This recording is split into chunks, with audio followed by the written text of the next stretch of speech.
My apologies. I was somewhat parched, and so I needed to drink some water before continuing, but I am ready.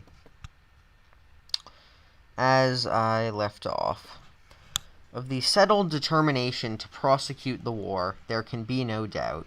Polk has avowed it, his organs have published it, his supporters have rallied around him, all their actions bend in that direction, and every effort is made to establish their purpose firmly in the hearts of the people, and to harden their hearts for the conflict. All danger must be defied, all suffering despised, all honor eschewed, all mercy dried up, and all the better promptings of the human soul blunted, silenced, and repudiated, while all the furies of hell are invoked to guide our hired assassins, our man-killing machines, now in and out of Mexico, to the infernal consummation. Qualities of head and heart, principles and maxims, counsels and warnings, which once commanded respect and secured a nation's reverence, must all now be scouted. Sense of decency must be utterly drowned. Age nor sex must exercise any humanizing effect upon our gallant soldiers, or restrain their satanic designs. The groans of slaughtered men, the screams of violated women, and the cries of orphan children must bring no throb of pity from our national heart, but must rather serve as music to inspire our gallant troops to deeds of atrocious cruelty, lust, and blood.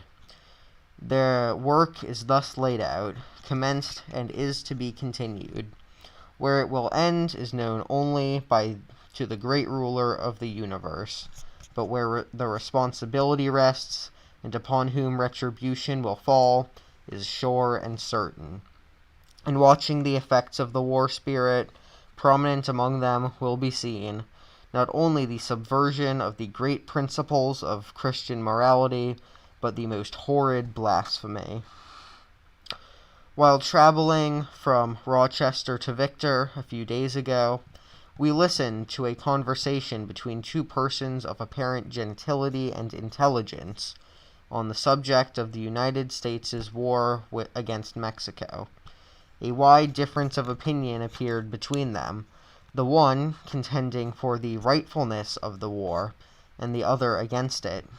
The main argument in favor of the war was the meanness and wickedness of the Mexican people, and, to cap the climax, he gave it as his solemn conviction that the hand of the Lord was in the world, that the cup of Mexican iniquity was full, and that God was now making use of the Anglo-Saxon race as a rod to chastise them.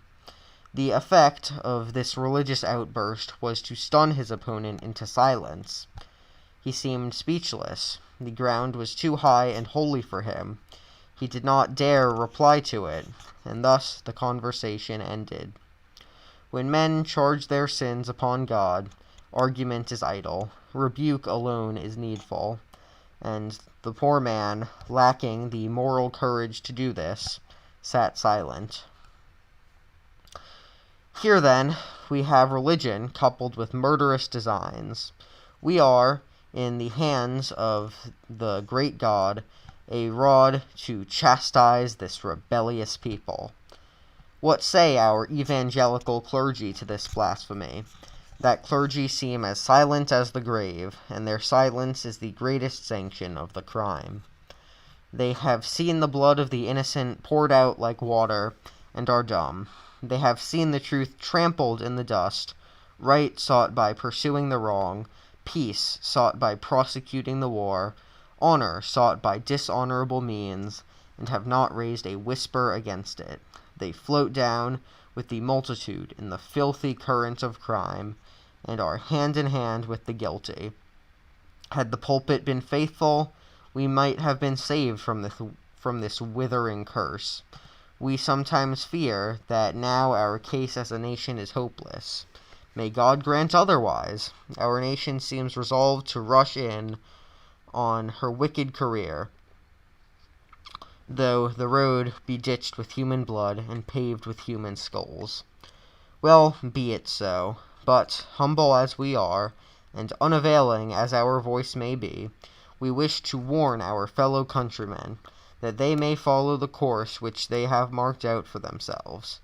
No barrier may be sufficient to obstruct them. They may accomplish all they desire. Mexico may fall before them. She may be conquered and subdued.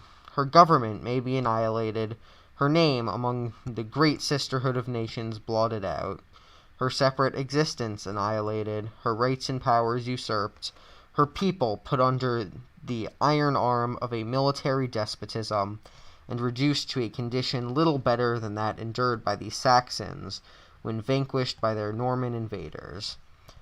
But, so sure as there is a God of justice, we shall not go unpunished. The penalty is certain. We cannot escape. A terrible retribution awaits us.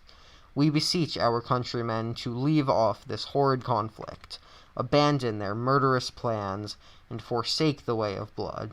Peradventure our country may yet be saved. Let the press, the pulpit, the church, the people at large, unite at once. Let petitions flood the halls of Congress by the million, asking for the instant recall of our forces from Mexico. This may not save us, but it is our only hope.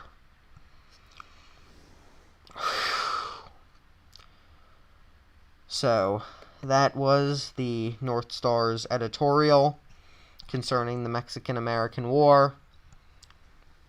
Hopefully, my reading did it justice, and hopefully you learned something from this. Alright, I'll see you next time.